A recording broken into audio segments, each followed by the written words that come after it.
नमस्कार शिव भक्तों, हर हर महादेव, जय शिव शंभू, जय भोलेनाथ। आशा करते हैं आप लोग अच्छे होंगे, हम भी अच्छे हैं।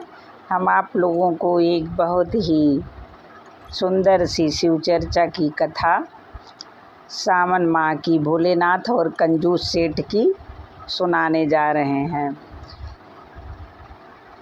बहुत लोग इतने कंजूस होते हैं ना कि उनकी कंजूसी की लोग मिसाल देते हैं, तो उसी पर ये कथा आधारित है।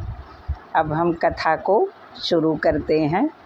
कर्पूर गौरम करुणावतारम संसार सारम भुजगेंद्रहारम सदा वसंतम हृदयारविंदे भवम भवानी सहितं नमामि, भवम भवानी सहितं नमामि।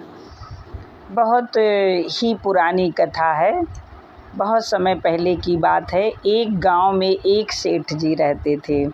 सेठ बहुत ही कंजूस थे। सावन माह आ चुका था। एक दिन उनका एक मित्र था, वह बोला कि चलो गंगा जी स्नान कर आते हैं। सेठ जी कहीं नहीं जाते थे कि कहीं पैसा ना खर्च हो जाए। सेठ बोले तुम भी हो, मेरे बस का नहीं है, मैं भैया नहीं जा सकता।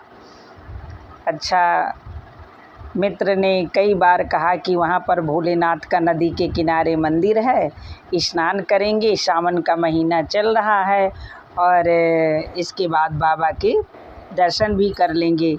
सेठ नहीं तैयार हुए। जब नहीं तैयार हुए तो उनका मित्र जो था वह चला गया। उनकी जब पत्नी सुनी तो पत्नी जो है बोली सेठ जी से कि जो है आप कहीं जाते नहीं हैं, कम से कम सावन माह का महीना चल रहा है और चले जाइए, स्नान कर लीजिएगा गंगा जी में और भोलेनाथ के दर्शन भी कर लीजिएगा। आदमी किसी की बात माने या ना माने, लेकिन पत्नी अगर अपने में आ जाए अपने आप में तो इंसान को करना ही पड़ जाता है। अब वही हाल सेठ जी की भी थी।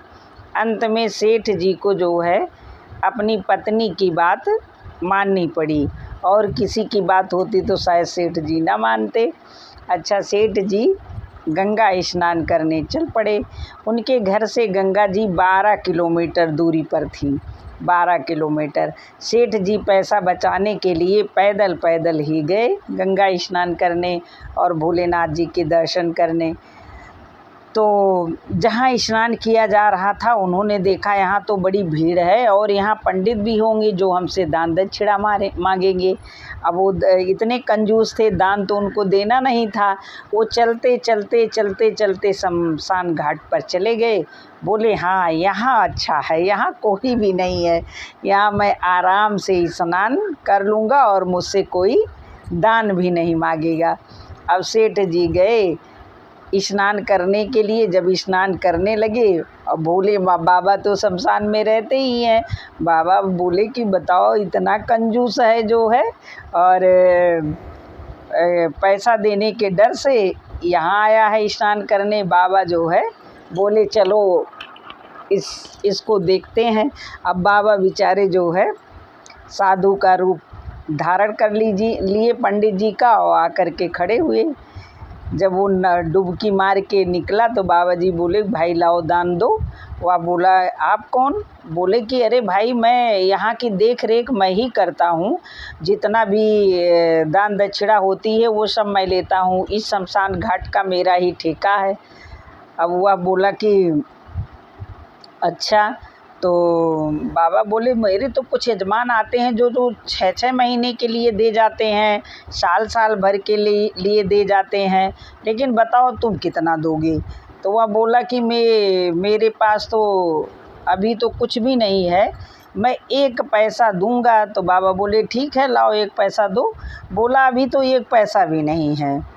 तो बोले तब? तो बोला वो जान लीजिए मेरे ऊपर उधार है। बाबा बोले ऐसा है, पता ठिकाना लिखा दो और चलो मैं तुम्हारे घर आके ले लूँगा। अब सेठ ने पता वता लिखा दिया, स्नान किया और उसके बाद वह अपने घर को चला आया। जब चला आया, अब उसके पीछे पीछे जो है भोलेनाथ भी उसी रूप में आए। दरवाज़ा खटखटाया तो उसकी पत्नी जो है बाहर निकली, बोली आप कौन? तो बोले भाई देखो मैं वही पंडा हूँ, तुम्हारे पति का के ऊपर मेरा एक पैसा उधार है, बस वही पैसा लेने आया हूँ। पत्नी बोली अच्छा। अंदर गई, सेठ से बताई कि एक पंडा जी आए हैं और बोल रहे हैं एक पैसा आपके ऊपर उधार है। तो वह बोला कि जाओ कह दो कि घर पर नहीं है सेठ जी। तो पत्नी बोली कि अरे ऐसे कैसे कह दूँ? अरे कहे नहीं, जाओ कह दो कि घर पे नहीं है। पत्नी गई, बोली कि वो तो घर पे नहीं है। तो भोले भगवान जो पंडा थे वो बोले ठीक है कोई बात नहीं, अगर घर पे नहीं है तो मैं इंतज़ार कर लेता हूँ, अगर कुछ भोजन वोजन है तो भूख लगी है लाओ थोड़ा खिला दो।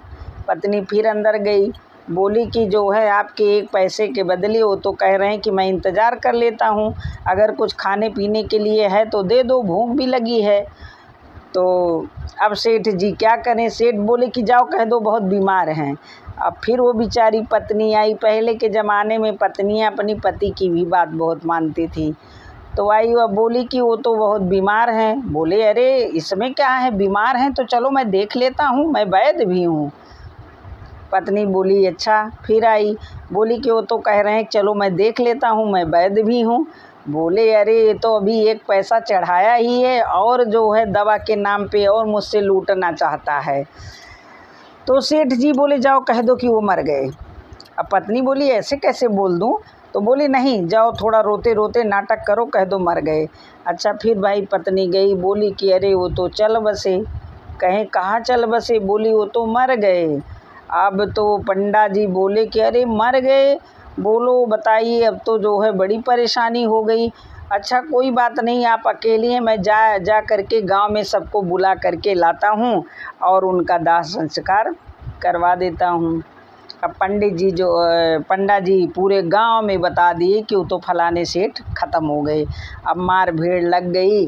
अब सेठ का जो है इनका वो अर्थी वर्थी सजने लगी। अब पत्नी रो रो के कह रही अरे वो मरे नहीं है, जिंदा है, लेकिन उनकी बात कौन सुने? औरतें वो उसको चुप करा के बैठा दें।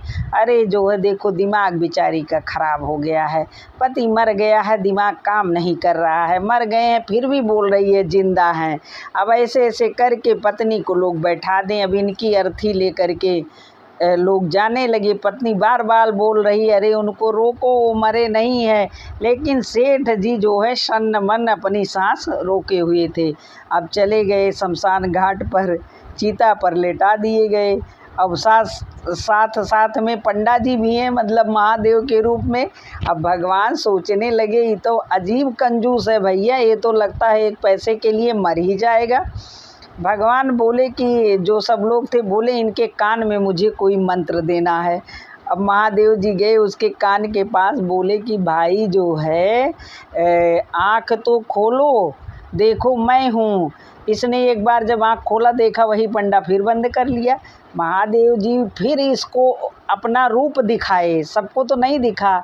दोबारा बोले आँख खोलो, मैंने तुम्हारा जो है आँख खोल के तो देखो। तो इसने जब फिर आँख खोला महादेव को देखा तो महादेव तो बोले कि मैं तुम्हारी कंजूसी से प्रसन्न हो गया हूँ कि तुम एक पैसे के लिए मरने के लिए भी तैयार हो गए। अब तुम मुझसे मांगो, मैं तुम्हें क्या दे दूँ?